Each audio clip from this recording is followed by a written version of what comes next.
रामायण के अनेक रूप। रामायण एक ऐसा महाकाव्य जो सम्मान, त्याग और प्रेम की भावनाओं को एक साथ बुनता है। सदियों से और अलग अलग संस्कृतियों में अनगिनत बार कहा और सुना गया है। हर बार इसका पुनः कथन एक नया रंग लिए होता है, जो ये दर्शाता है कि समाज राम की यात्रा और रावण से सीता की मुक्ति के उद्देश्य को किस तरह से समझता और प्रस्तुत करता है। लेकिन सवाल ये है कि रामायण की इतनी सारी कहानियां क्यों हैं, और उससे भी अहम सवाल, सच कौन सी है। रामायण कोई पत्थर पर उकेरी गई स्थिर कहानी नहीं है। ये एक जीवित, सांस लेती हुई कथा है जो समय के साथ बदलती रहती है, फिर भी टाइमलेस बनी रहती है। ये समझने के लिए रामायण की इतनी सारी वर्जन्स क्यों हैं, हमें ये देखना होगा कि क्या चीज़ इसे एक यूनिवर्सल महाकाव्य बनाती है और क्या बात इसे हर संस्कृति, हर समुदाय और हर व्यक्ति के लिए व्यक्तिगत बनाती है। आइए शुरुआत करते हैं उस मूल केंद्र से, वाल्मीकि रामायण से, जो महर्षि वाल्मीकि द्वारा रचित सबसे प्राचीन संस्करण है। संस्कृति में लगभग 500 ईसा पूर्व लिखी गई ये रामायण वह आधार है जिस पर बाकी सभी रूपांतरण टिके हैं। अपने 24,000 श्लोकों में ये एक महाकाव्य हमें भगवान राम से मिलवाता है, जिनकी यात्रा त्याग और भक्ति की मिसाल है। वाल्मीकि की रामायण सिर्फ किसी राजकुमार के वनवास या रावण से युद्ध की कहानी नहीं है। ये नैतिकता का एक दर्पण है। ये धर्म के स्वभाव की पड़ताल करती है। ये दर्शाती है कि कठिन परिस्थितियों में भी अपने कर्तव्य और उद्देश्य के प्रति सच्चे रहना क्या होता है। वाल्मीकि ने राम को आदर्श पुरुष, सत्य और भक्ति के प्रतीक के रूप में चित्रित किया है। स्वयं वाल्मीकि कहते हैं, रामो विग्रहवाण धर्म। राम धर्म के साक्षात स्वरूप हैं, जो कभी भी धर्म के मार्ग से विचलित नहीं होते। लेकिन जैसे जैसे सत्य पीढ़ी दर पीढ़ी आगे बढ़ता है, वे रूप बदलता है, व्याख्याएं बदलती हैं और वे उन संस्कृतियों और आध्यात्मिक मूल्यों के अनुरूप ढल जाती हैं जो उन्हें आगे ले जाता है। अब बात करते हैं कंब रामायण की।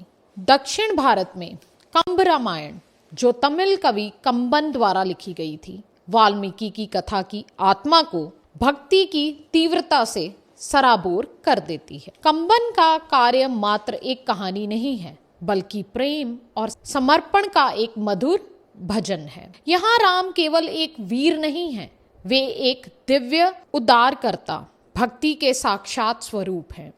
कंबन के लिए राम की कथा केवल धर्म की नहीं, बल्कि कृपा की भी कथा है।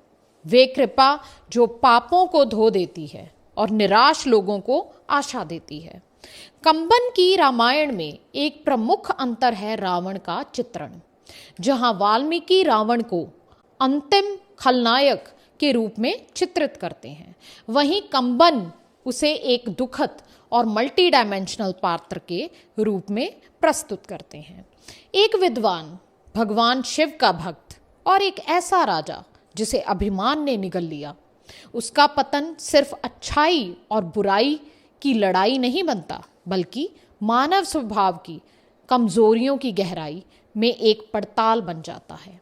इस प्रकार कंबन की रामायण एक आध्यात्मिक अनुभव भी है और एक नैतिक शिक्षा भी थी। जैसा कि कंबन सुंदरता से कहते हैं, जहां भक्ति होती है वहां कोई बाधा नहीं पड़ती, वहां असंभव भी संभव हो जाता है। ये संस्करण हमें सतह के पार देखने के लिए प्रेरित करता है, मानव में ईश्वर को और ईश्वर में मानवीय कमजोरियों को पहचानने के लिए मजबूर करता है। अब बात करते हैं रामचरितमानस। उत्तर भारत की धड़कन। उत्तर भारत में तुलसीदास द्वारा रचित रामचरितमानस को कई लोग लगभग एक पवित्र ग्रंथ के रूप में मानते हैं। 16वीं शताब्दी में लोक भाषा हिंदी में लिखे गए इस संस्करण ने रामायण को संस्कृत के विद्वानों के सीमित दायरे से निकालकर आम जनता तक पहुंचा दिया। लेकिन तुलसीदास ने केवल कथा का पुनः वर्णन नहीं किया, उन्होंने इसे भक्ति की दृष्टि से पुनः कल्पित किया। तुलसीदास के लिए राम केवल एक वीर नहीं है, बल्कि वे ईश्वर के अवतार हैं। एक ऐसा दिव्य रूप जिसकी हर वाणी और हर क्रिया पूजनीय है। इस संस्करण में महाकाव्य की पवित्रता और भी अधिक गहराई ले लेती है और ध्यान राम की मानवता से हटकर उनकी दिव्यता पर केंद्रित हो जाता है। तुलसीदास हमें राम का एक ऐसा रूप दिखाते हैं जो जितना आध्यात्मिक मार्गदर्शन देता है उतना ही मानवीय गुणों का भी प्रतीक बन जाता है। इस संस्करण में हनुमान की गूंजती हुई उपस्थिति भी विशेष रूप से दिखाई देती है, जो राम के परम भक्त हैं। उनकी अडिग आस्था और निस्वार्थ सेवा सच्ची भक्ति का आदर्श प्रस्तुत करती है। जैसा कि तुलसीदास ने लिखा है, जहां भक्ति है वहां संदेह का स्थान नहीं होता। हृदय पवित्र हो जाता है और सभी इच्छाएं पूर्ण हो जाती हैं। अब आती है बारी कृत्तिवास रामायण की। पूर्वी भारत में कृत्तिवास रामायण इस कथा को एक और परत देता है, जिसमें एक विशिष्ट बंगाली रंग दिखाई देता है। कृत्तिवास रामायण विशेष रूप से सीता के चरित्र पर बल देती है और उन्हें केवल दुख की प्रतीक नहीं बल्कि एक मजबूत और दृढ़ नारी के रूप में प्रस्तुत करती है। इस संस्करण में सीता केवल आदर्श पत्नी नहीं है, वे एक सशक्त व्यक्तिगत वाली पत्नी है, जिनकी आंतरिक शक्ति पूरी कथा की नींव बन जाती है।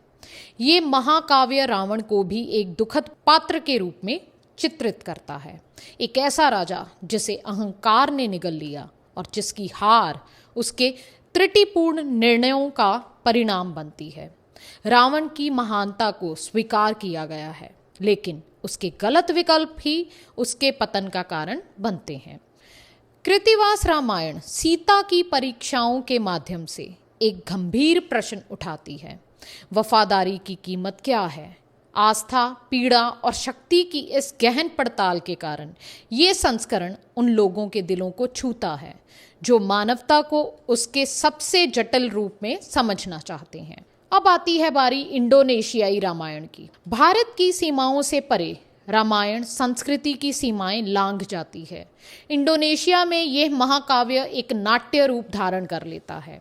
यहाँ रामायण को छाया, कठपुतली कला और पारंपरिक नृत्यों के माध्यम से प्रस्तुत किया जाता है, जिससे ये कथा दृश्य अनुभव में बदल जाती है। इंडोनेशियाई रामायण में हिंदू धर्म, बौद्ध धर्म और स्थानीय लोक कथाओं का सुंदर मिश्रण देखने को मिलता है, जो इसे एक अनोखी कलात्मक परंपरा में बदल देता है। इसमें नाटक और संगीत के माध्यम से कथा को जीवन रूप में प्रस्तुत किया जाता है। इस संस्करण में निष्ठा, त्याग और सदाचार और अधर्म के बीच संघर्ष को विशेष रूप में उभारा गया है। इस प्रस्तुतियों में राम, सीता और हनुमान केवल पात्र नहीं हैं, वे नैतिक विजय के प्रतीक बन जाते हैं। इतनी सारी रामायणें क्यों? रामायण की सुंदरता इसी में है कि ये हर समाज की आवश्यकताओं के अनुसार ढल जाती है। जब महर्षि वाल्मीकि के शब्द समय और स्थान की सीमाओं को पार करते हैं, तो वे एक नए रूप में ढलकर उन संस्कृतियों के मूल्य, विश्वासों और आकांक्षाओं को प्रतिबिंबित करते हैं जो उन्हें अपनाती हैं। चाहे वह कंबन की भक्ति हो, तुलसीदास की दिव्यता हो या कृत्तिवास की नारी शक्ति, प्रत्येक संस्करण इस महाकाव्य की समृद्धि को अधिक बढ़ाता है। और ये मायने नहीं रखता कि हम रामायण का कौन सा संस्करण चुनते हैं, महत्वपूर्ण ये है कि वे हमें किस यात्रा पर ले जाता है। चाहे वे वाल्मीकि के प्राचीन श्लोक हों या तुलसीदास की भावनात्मक भक्ति, रामायण हमें अपने भीतर झांकने, अपने मूल्यों, संघर्षों और सत्य की अपनी समझ की ओर प्रेरित करती है। जैसे महान दार्शनिक जे कृष्णमूर्ति ने कहा है, सत्य किसी एक मार्ग से बंधा नहीं होता। कोई एक संस्करण अंतिम सत्य का दावा नहीं कर सकता। वास्तव में वही यात्रा महत्वपूर्ण है। आज के लिए बस इतना ही।